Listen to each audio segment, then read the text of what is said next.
Last fall, my friends and I decided we needed a new hobby, so we joined our town's local theater group.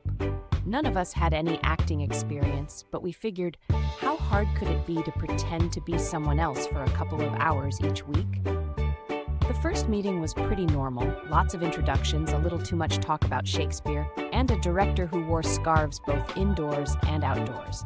But right from the start, there was one weird thing. Every time someone brought out a script, it would vanish before the next rehearsal. At first, we just blamed bad organization and a chronic lack of paper clips. It wasn't until our third rehearsal that things really started to get strange. We were supposed to be doing Romeo and Juliet, but since no one had a script, everyone just started making up lines on the spot. Romeo confessed his love for Juliet's Wi-Fi password, the nurse was suddenly a barista, and Tybalt challenged everyone to a dance-off. We all laughed it off, assuming this was some avant-garde approach to theater. But when we tried to switch to Death of a Salesman the next week, the same thing happened. No scripts, just wildly improvised scenes about door-to-door vacuum salesmen with existential crises.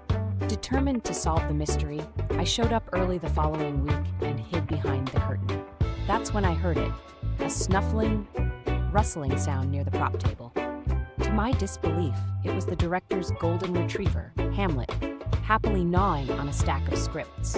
The dog had apparently developed a taste for dramatic literature and had been systematically devouring our entire season's worth of plays. I confronted the director, who just sighed and said, "He's always had a flair for the dramatic and the chewable." So that's how our theater group became the only improv troupe in town with a canine literary critic. If you ever hear that our production was dog-eared, you'll know exactly why.